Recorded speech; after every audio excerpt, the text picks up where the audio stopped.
অষ্টম শ্রেণীর বাংলাদেশ ও বিশ্ব পরিচয়ের শিক্ষার্থীরা অনলাইন শিক্ষা কার্যক্রমে তোমাদের সবাইকে স্বাগত। বাংলাদেশ সরকারের সংশোধিত সিলেবাস অনুযায়ী আজকে আমি ষষ্ঠ অধ্যায় বাংলাদেশের অর্থনীতি এই অধ্যায়ের পার্ট 3, 4, 5 এই তিনটা পার্ট নিয়ে আমি আলোচনা করব। এই পাঠগুলির উপরে আমি গত ক্লাসে বেশ কিছুদিন আগে একটি ক্লাসে আমি পাঠদান করেছিলাম, কিন্তু এরপরও আমি পুনরায় আবার পাঠদান করছি এই কারণে, অর্থাৎ বাংলাদেশ সরকার শিক্ষা মন্ত্রণালয় 30 দিনের যে পাঠদানের একটি সংশোধিত সিলেবাস তোমাদেরকে দিয়েছে, সেই সিলেবাসের আলোকে এই ষষ্ঠ অধ্যায় পার্ট 3, 4, 5 এই তিনটা পার্ট আছে এবং এর উপর ভিত্তি করে তোমরা আরেকটা অ্যাসাইনমেন্ট তৈরি করতে হবে প্রিয় শিক্ষার্থীরা। তাহলে চলো পার্ট 3 বাংলাদেশের মানব সম্পদ উন্নয়ন পার্ট 3, আর পার্ট 4 হচ্ছে কি মানব উন্নয়ন সূচক, আর পার্ট 5 হচ্ছে বাংলাদেশ ও উন্নয়নশীল কয়েকটি দেশের তুলনা। এই তিনটা পার্টে খুব গুরুত্বপূর্ণ। তাহলে চলো এখানে আমাদের পার্ট 3 শিক্ষণীয় কি? পার্ট 3 শিক্ষণীয় হচ্ছে মানব সম্পদ বলতে কি বোঝায়, অর্থাৎ মানব সম্পদ কাকে বলে। তো চলো, মানব সম্পদ হচ্ছে এই 64 পৃষ্ঠায় আছে, একটু দাগ দাও পেন্সিল দিয়ে। শ্রমশক্তি সম্পন্ন মানুষকেই দেশের মানব সম্পদ বলে। এখন শ্রম বলতে আমরা কি বুঝি? শারীরিক শ্রম, মেধা শ্রম। এখন শারীরিক শ্রম কোন ব্যক্তি দিতে পারে? যে ব্যক্তি সুস্বাস্থ্যের অধিকারী। তাহলে স্বাস্থ্য ঠিক রাখা, হ্যাঁ, যথোপযুক্ত খাদ্য খাওয়া, সুন্দর বাসস্থানে থাকা, এগুলি কিন্তু আবার চিকিৎসা গ্রহণ করা, এগুলো হচ্ছে একজন ব্যক্তির সুস্বাস্থ্য থাকা, কর্মঠ থাকার পূর্বশর্ত শারীরিক শ্রমের জন্য। আর মেধা শ্রমের জন্য কি প্রয়োজন? শিক্ষা এবং প্রশিক্ষণ। শিক্ষা এবং প্রশিক্ষণ। তাহলে আমি আবার বলি, মানব সম্পদ কাকে বলে? যদি পরীক্ষায় আসে তাহলে কি শিখবা, কি বলবা? বলবা শ্রমশক্তি সম্পন্ন মানুষকেই দেশের মানব সম্পদ বলে। আর শ্রমশক্তি বলতে আমরা শারীরিক শ্রম এবং মেধা শ্রম দুটোকেই বুঝি। হ্যাঁ, শারীরিক শ্রমের অধিকারীও হতে হবে, আবার মেধা শ্রমের অধিকারীও হতে হবে। কিছু কিছু কাজ মেধা শ্রম লাগে, যেমন ইঞ্জিনিয়ারিং, চিকিৎসা, শিক্ষকতা না, ব্যাংকার না, আবার কিছু কিছু কাজে শারীরিক পরিশ্রম লাগে, কি বলো না? যেমন দিনমজুর না, তোমার যেগুলো ধরনের শ্রমিকের কাজ, কি বলো না? তাহলে মানব সম্পদ কাকে বলে পরীক্ষায় যদি আসে এটা দিবা। আর মানব সম্পদ উন্নয়ন বলতে কি বুঝো? মানব সম্পদ উন্নয়ন হচ্ছে প্রতিটি অদক্ষ মানুষকে শ্রমশক্তি সম্পন্ন বা মানব সম্পদে পরিণত করাই হচ্ছে মানব সম্পদ উন্নয়ন। যেমন মনে করো আমাদের বাংলাদেশে না প্রায় এখন 18 কোটি মানুষ, আর কর্মক্ষম মানুষ, প্রাপ্তবয়স্ক মানুষ প্রায় 10 কোটির মতো। তাহলে সবাই কি মানব সম্পদ না? কারণ সবার ভিতরে সেই মেধা শ্রম এবং শারীরিক শ্রম দেওয়ার মতো ক্যাপাবিলিটি নেই।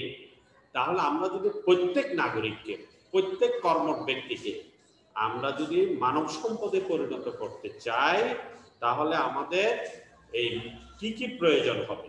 এইটা মানে অর্থাৎ জনশক্তিকে মানব সম্পদ উন্নয়নে পরিণত করতে চাইলে কি কি প্রয়োজন হবে? প্রিয় শিক্ষার্থীরা মনে রাখো, 1 শিক্ষা, 2 প্রশিক্ষণ, 3 সুন্দর বাসস্থান, 4 চিকিৎসা, 5 খাদ্য। খেয়াল করে দেখো, এখানে তোমরা বলতে পারো দেখো সুন্দর বাসস্থান, এটাও কিন্তু মানব সম্পদ উন্নয়নের পূর্ব শর্ত। কারণ আমরা কিন্তু প্রত্যেকেই যার যার বাসস্থান থেকে এসেছি। এখন বাসস্থান যদি পর্যাপ্ত না হয়, হ্যাঁ, মানে থাকার মতো পরিবেশ না থাকে, তাহলে আমরা অসুস্থ মন, অসুস্থ শরীরের অধিকারী হয়ে যাব। এই কারণে সুন্দর বাসস্থানও কিন্তু মানব সম্পদ উন্নয়নের পূর্ব শর্ত। তারপরে চিকিৎসা, অসুখ বিসুখ হলে যথোপযুক্ত চিকিৎসা পাওয়া। তারপরে না আমার শরীর ফিট থাকবে, মন ফিট থাকবে, তখন আমি কর্মস্থলে এসে দক্ষতার সাথে কাজ করতে পারবো, কি বলো শিক্ষার্থীরা? তারপরে তোমরা ছাত্র হয়ে স্কুলে আসলে তুমি মনে করে একটা ভালো বাসা থেকে আসলা, ভালো বাসস্থান তোমাদের প্রত্যেকের আছে, হ্যাঁ, তারপর প্রত্যেকের পর্যাপ্ত খাদ্য তোমরা পাও, হ্যাঁ, পর্যাপ্ত চিকিৎসা পাও।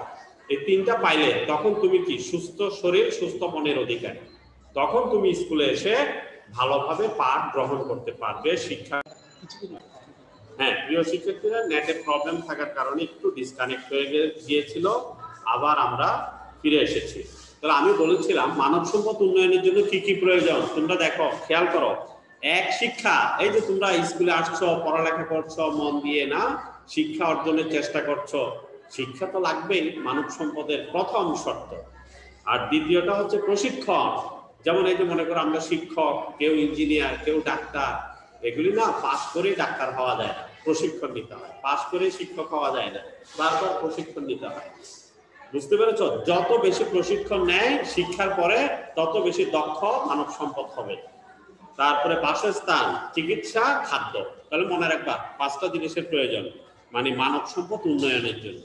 আমি আবারও বলছি, মানব সম্পদ উন্নয়নের জন্য প্রত্যেকটা নাগরিকের পাঁচটা জিনিসের প্রয়োজন: শিক্ষা, প্রশিক্ষণ, বাসস্থান, চিকিৎসা, খাদ্য। এখন প্রিয় শিক্ষার্থীরা, আমাদের দেশে আমরা কি সবার জন্য এই পাঁচটা নিশ্চিত করতে পেরেছি? পারি নাই। এই কারণে অনেক মানুষ বাংলাদেশে মানব সম্পদ উন্নয়নের মধ্যে আমরা আনতে পারিনি। হ্যাঁ, এই কারণে আমাদের কি আমরা এখনো কি উন্নত দেশে পরিণত হতে পারিনি, তবে এগিয়ে যাচ্ছে, সরকার চেষ্টা চালাচ্ছে। তাহলে এখন আসলে 3 নম্বর কি জানো? দারিদ্র্যের দুষ্ট চক্র কিভাবে উন্নয়নকে বাধাগ্রস্ত করে। তো শিক্ষার্থীরা, প্রথম আমাদের বুঝতে হবে দারিদ্র্যের দুষ্ট চক্র কাকে বলে। আমি যদি একটা উদাহরণ দিই তাহলে সুন্দর করে বুঝতে পারবো। মনে করো দরিদ্র ব্যক্তি, একটা দরিদ্র পরিবার। দরিদ্র পরিবার মানে কি জানো? তার দুর্বল স্বাস্থ্য থাকে। ওই পরিবারের প্রতিটা সদস্যের স্বাস্থ্যটা কি থাকে? দুর্বল। হ্যাঁ, মনে করো 15 বছরের যুবক, ওই পরিবারে 15 বছরের ছেলে থাকে, 15 বছরের মতো তার শক্তি থাকে না, মানে কম খায়, দারিদ্রতার কারণে সুষম খাবার পায় না। তার মানে দরিদ্র পরিবারে দুর্বল স্বাস্থ্যের অধিকারী থাকে ফ্যামিলির সদস্যরা। আচ্ছা, দুর্বল স্বাস্থ্য হলে কি হয় জানো? তোমার মানে ওই দুর্বল স্বাস্থ্যের প্রাপ্তবয়স্ক ব্যক্তি ওই পরিবারে কাজ করতে পারে না, অথবা কম কাজ করতে পারে। তাহলে কি হয় জানো? আয় কম হয়। কি আয় কম হবে না? মনে করো একটা পরিবার খুব দুর্বল, মানে দরিদ্রতার কারণে প্রাপ্তবয়স্ক যে মেম্বার আছে তাদের কি দুর্বল স্বাস্থ্য হয়। দুর্বল স্বাস্থ্যের কারণে আয় কম হয়। আয় কম হলে কি হয় জানো? আয় কম হলে কি হয়? সঞ্চয় কম হয়। কি ঠিক কিনা? আয় কম হলে ওই পরিবারের সঞ্চয় কম হয়। মনে করো মাসের যে খরচ লাগবে 20,000, সে ইনকাম করে 10,000, আরো 10,000 ঘাটতি। কি ঠিক কিনা? প্রিয় শিক্ষার্থীরা দেখো, আয় কম হলে সঞ্চয় কম হয়, সঞ্চয় কম হলে বিনিয়োগ কম হবে, অথবা মূলধন কম হয়। মানে তার ওই পরিবারে মূলধন কম হয়। মূলধন কম হলে, মূলধন বেশি হলে না সে আবার বিনিয়োগ করবে, মানে দারিদ্রতা থেকে উঠে দাঁড়াবে, আস্তে আস্তে সচ্ছলতার দিকে যাবে। এখন বিনিয়োগ যদি কম হয় তাহলে কি হয়? মূলধনের অভাবে কি হয় জানো? আবার সে ওই দরিদ্র অবস্থায় থেকে যায়, মানে দরিদ্রের যে ভাগ্যের পরিবর্তন সেটা হয় না। এটাকে বলা হয় দারিদ্র্যের দুষ্ট চক্র। দেখো, দরিদ্র দিয়ে শুরু, দরিদ্র দিয়ে শেষ। প্রিয় শিক্ষার্থীরা, ইট ইজ ভেরি ইম্পর্টেন্ট। এটা প্রায় অর্থনীতিতে এই চ্যাপ্টারে আসবে। দারিদ্র্যের দুষ্ট চক্র বলতে কি বুঝো? হ্যালো, দারিদ্র্যের দুষ্ট চক্র বলতে কি বুঝো? তাহলে এখন আসো, এই যে দারিদ্র্যের দুষ্ট চক্র, এটা কিভাবে উন্নয়নকে বাধাগ্রস্ত করে? এই যে এইভাবে, অর্থাৎ একটা দরিদ্র পরিবারে দুর্বল স্বাস্থ্যের অধিকারী হয়, এই কারণে আয় কম হয়, সঞ্চয় কম হয়, বিনিয়োগ কম হয়, ফলে দরিদ্র থাকে। এইভাবে মানে সে তার ওই পরিবারের উন্নয়নটা বাধাগ্রস্ত হয়। আচ্ছা, একটা পরিবারের যদি দরিদ্র থাকে, এই একটা দেশে যদি এই দরিদ্র পরিবারের সংখ্যা বেশি থাকে, তখন ওই দেশটাও কিন্তু দারিদ্র্যের দুষ্ট চক্রের মধ্যে পড়ে যায়। তাহলে খুব ইম্পর্টেন্ট, এটা পরীক্ষা আসবে। এখন আসো পার্ট 4।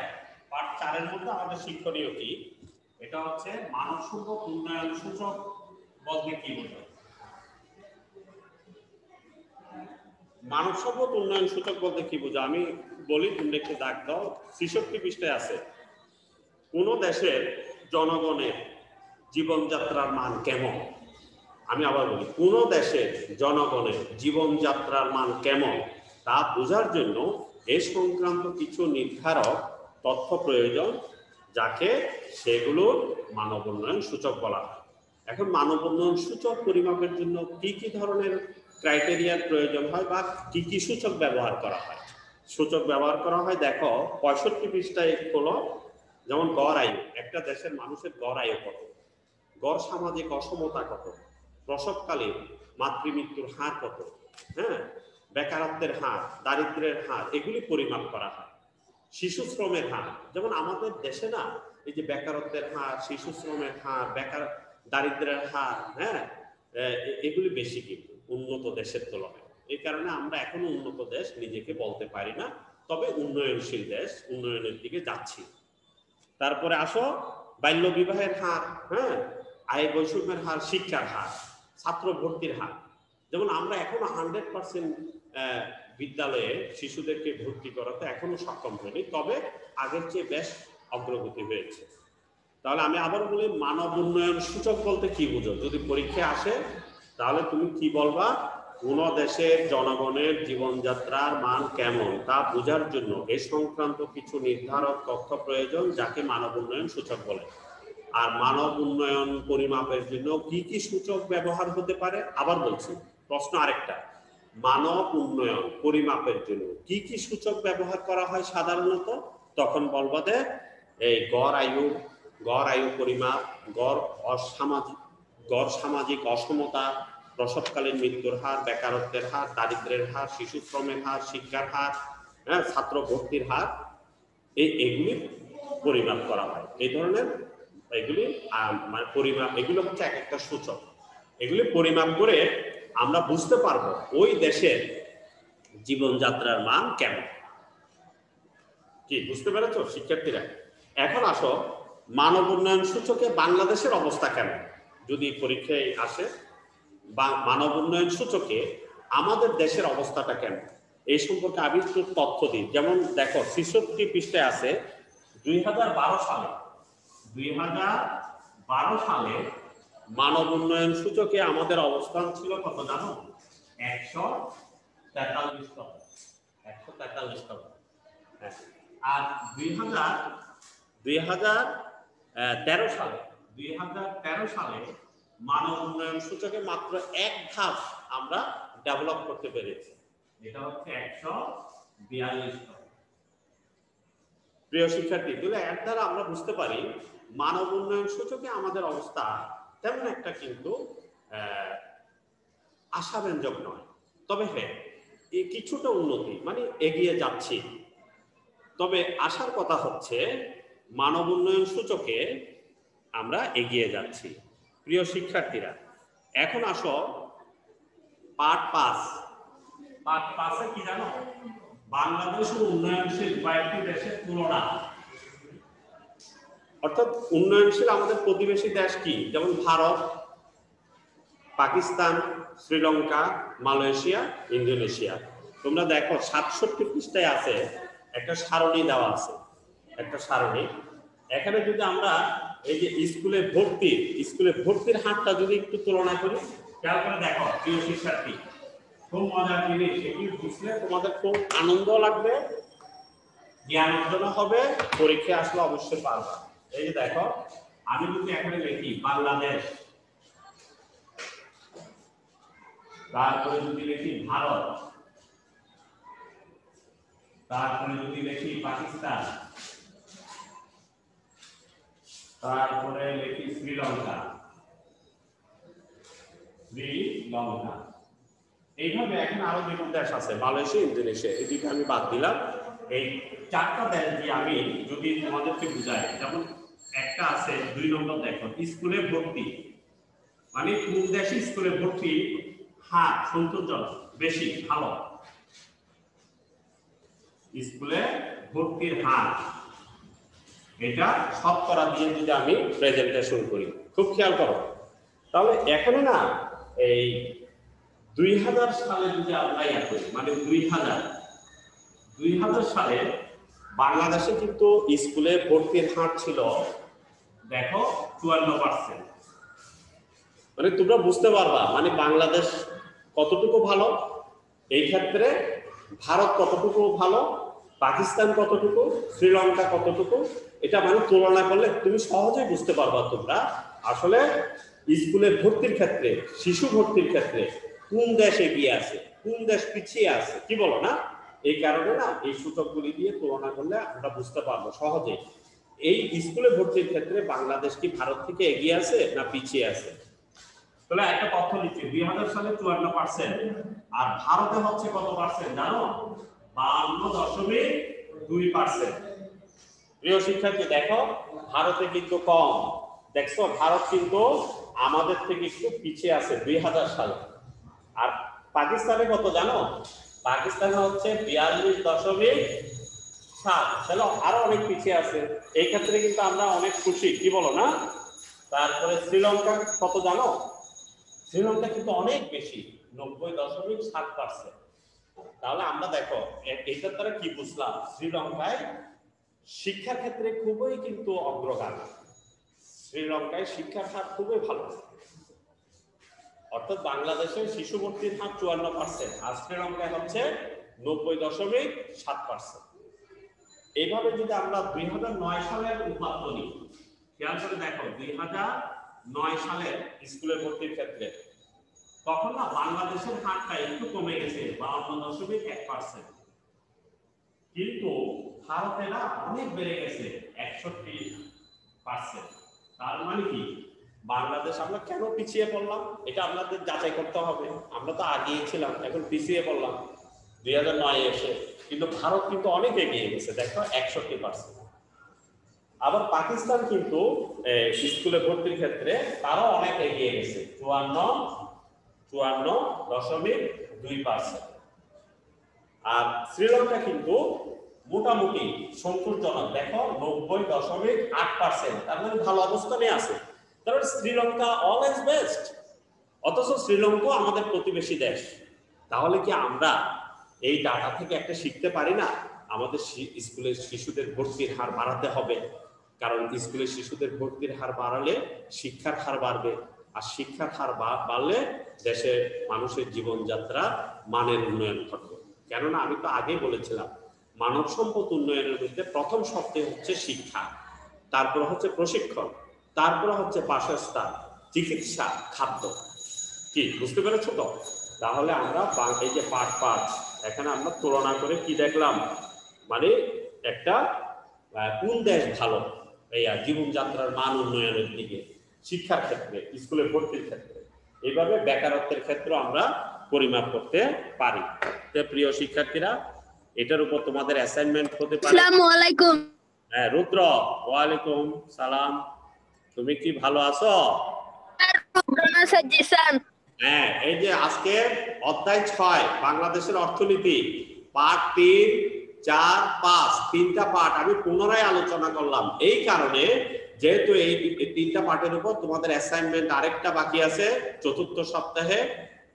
তোমরা ওই অ্যাসাইনমেন্টটা এই পার্টের উপর এবং আগে একটা পার্ট আলোচনা করেছি সামাজিকীকরণ, এই দুইটার উপর হতে পারে।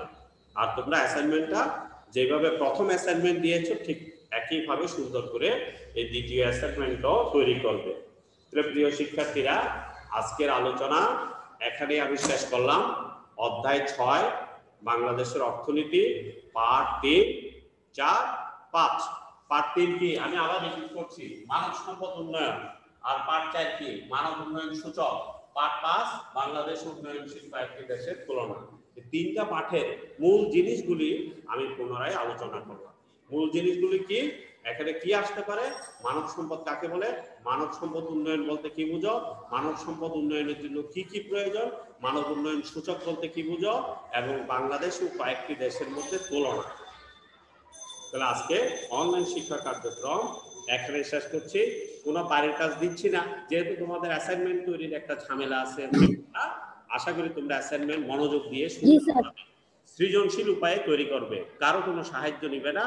নিজস্ব মেইন বইয়ের সাহায্য নিয়ে মেইন বইয়ের থেকে জ্ঞান অর্জন করে অ্যাসাইনমেন্টগুলি তৈরি করবে।